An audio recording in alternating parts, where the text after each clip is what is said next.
আজকের ভিডিওটা রোজকারের কাজ নিয়ে আসিনি। আজকের ভিডিওটা এটা হচ্ছে মেদিনীপুরে যখন গিয়েছিলাম তখন তোলা।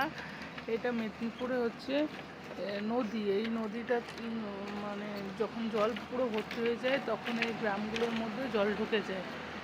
তো দেখেছো কাঠের কেমন সাঁকো করা। এই সাঁকোতে উঠলেই আমার ভীষণই ভয় লাগে। সবাই কি সুন্দর যাওয়া আসা করছে। এই যে আমার তো মনে হয় আমার এই সাঁকোর ভেতরেই পাটা ঢুকিয়ে যাবে। তো তখন মাটি কাটা হচ্ছিল, নদীর এটা বড় করা হচ্ছিল নদীর সাইডগুলো।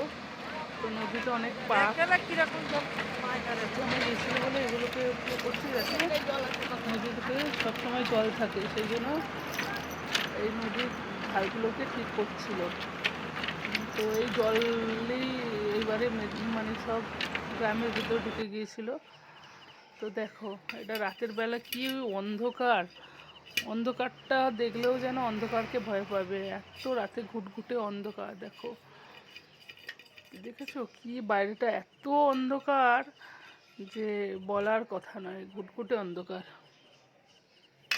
আমার বরের আবার এটাই খুব ভালো লাগে, ওর মানে এই যে অন্ধকারটা, মানে একটা ভৌতিক ব্যাপার থাকে, ঝিঝি পোকার ডাক, এটাই ওর খুব ভালো লাগে। দেখো কিছুই দেখা যাচ্ছে না, এতটাই অন্ধকার, মানে অন্ধকার দেখলেও অন্ধকারকে ভয় পাবে। আমি তো আমাদের কলকাতা শহরে এত অন্ধকার কখনোই দেখি না। দেখছো কি অন্ধকার, এতটাই। হ্যাঁ পড়বে, তুমি পেন নিয়ে খেলো। এতটাই এই যে অন্ধকার, কিচ্ছু বাইরে, কিন্তু এটা ঘরের বাইরে, ঘরের বাইরে যে এতটা অন্ধকার হতে পারে। কারেন্ট পড়বে, এতটাই যে অন্ধকার হতে পারে। তো আমরা ঘরের ভেতরে আছি, আরও বাইরের থেকে আমাদের ভিডিও করছি, কিন্তু যদিও বা ভিডিওতে আমাদের কিছুই দেখা যাচ্ছে না, বাইরেটা এতই অন্ধকার। তো এখানে কারেন্ট ছিল না, যে এখানটাতে দেখাচ্ছে ওখানটাতে কারেন্ট ছিল না, ওই জন্য আরও অন্ধকার। মানে দূর থেকে যে দূরে দূরে লাইট দেখা যাচ্ছে সব। আর আমি আর মেয়ে মশারির ভেতরে বসে আছি। দেখো আমি, আমার মেয়ে আমার মোবাইল দেখছে, আর আমি আর মেয়ে বসে আছি। আর আমার বর বাইরের থেকে ভিডিও করছে। যেখানে ছিলাম সেখানে দরমা, মানে কাঠের যে কঞ্চি বেড়ার যে হয় সেইগুলো, এই দেখো আবার আমাদের দেখা যাচ্ছে না। মানে আমাদের যেহেতু মোবাইলটা চলছিল, আর ওই লাইট, টর্চ লাইট, টর্চ না কি যেন বলে মনে পড়ছে না, ওই চলছিল বলে। এই দেখো ওখানে রান্না হচ্ছে দূরে দূরে, মানে রান্নাঘরে, মানে ঘরের ভেতরে রান্নাঘরে রান্না হচ্ছে, তাইতেই দেখা যাচ্ছে না। আর আমি আর মেয়ে যে বসে রয়েছি, আর দেখো আর কাউকে দেখা যাচ্ছে না। মানে অন্ধকারও যে কত অন্ধকার হতে পারে।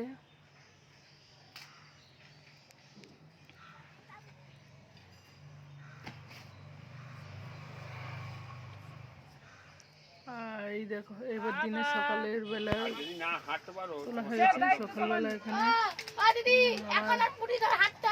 এটা হচ্ছে আমার ছোট মামি চা করতে, রান্না বসিয়েছে। তো রান্নাঘরটাই দেখতেই পাচ্ছ কেমন। এই হচ্ছে সেই এটা হচ্ছে আমার দিদি। দিদি হচ্ছে দেখে মুখে ঢাকা দিয়ে দিয়েছে লজ্জায়। আর এই যে আমি আর আমার সোনামা। দেখো মেয়েকে দেখো, এইখানে রাতে ছিলাম আর বাইরের থেকে ভিডিও করছিল। এই চলে আসলাম আমার দিদির মেয়ের জন্মদিনে। তো ওখানে গিয়ে ওর জন্মদিন, মানে জন্মদিন করে দিয়েছিল। তো সেই কী করা যাবে, দেখো কেকগুলো এত সুন্দর দেখতে, কিন্তু খেতে পারিনি। ওখানে কেকগুলো ঠিক আমাদের এখানের মতো না, দেখো ডিজাইন করেছে। এটা আমার দিদি, এই যে আমার দাদা, এটা আমার মাসির বাড়ি। মাসির বাড়িতে ঘুরতে গেছিলাম মেদিনীপুরে। তো এখন বেলুন ফাটানো নিয়ে প্রস্তুতি চলছে, কিভাবে বেলুনটাকে ফাটানো যায়। তো এটা আমার দিদির মেয়ে উঠে গেছে ওর বাবার ধরে আছি আমি, আর আমার মেয়ে বুকটা ধরতে পারছি। তারপরে আবার আমাদের দেখে নিয়ে আমার গুড়িয়া, এটা মাস 6 আগের ভিডিও। গুড়িয়াকে দেখো, তখন গুড়িয়া আরও ছোট ছিল। গুড়িয়া এখন জন্মদিনে কেমন সেজেছে বেলুন নিয়ে, সরি হাতে বল নিয়ে, সে স্মাইল। তোমার নাম কি? তো এই হচ্ছে দেখো, রুটিটা কে খাবে? গুড়িয়া রানী কেমন খাবে? গুড়িয়া রানী একদম ছোটবেলা থেকেই দুষ্টু একদম।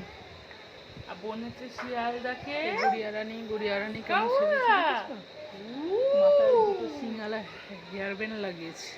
বাবাকে একটু বকে দাও তো।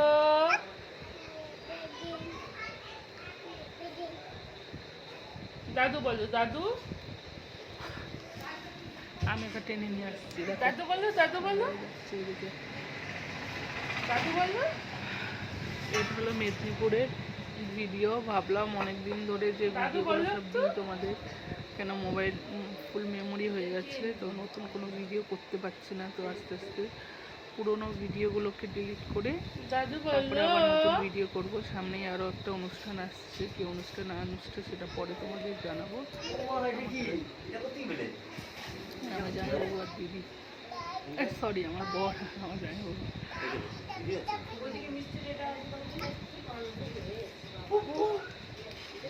তো এখন পরপর অনেকগুলো অনুষ্ঠান আছে বলে আমার এই ভিডিওগুলোকে দিয়ে আমার ডিলিট করতে হবে। এবার আমাদের ডাকতে এসছে, আমরা এবার যাবো। এবার আমরা আবার জন্মদিনে চলে গেলাম। তো জন্মদিনে ওই মিউজিক দেওয়া যে পদ্ম ফুল সেটা জ্বালানো হয়েছে, পদ্মটা পড়ে গেছিলো, আমার দাদা আবার তুলে ঠিক করে দিচ্ছে।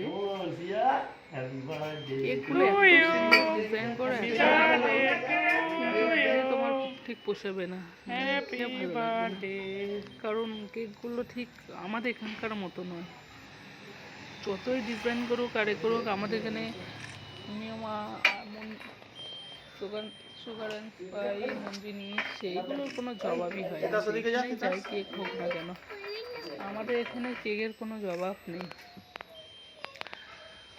আর একবার আমরা বকখালি গিয়ে আমার বরের জন্মদিন হয়েছিল, তো সেখানেও যে জঘন্য কেক ছিল যে আমরা কিনেছি ওটা 350-400 টাকা দিয়ে, কিন্তু সেই কেকটা খেতে পারি, গন্ধ একটা বিচ্ছিরি। যেটা আমার মা, সবাইকে পরে ভিডিও করে এক এক করে আলাপ করবো, এখানে এমনি ভিডিওতে আছে বলে তোমাদের দেখালাম। তো এটা আমার ছোটো মাসির জায়ের মেয়ে পুচকিটা, ওদের বাড়ি এটা মেদিনীপুরে। কেক কাটা হচ্ছে।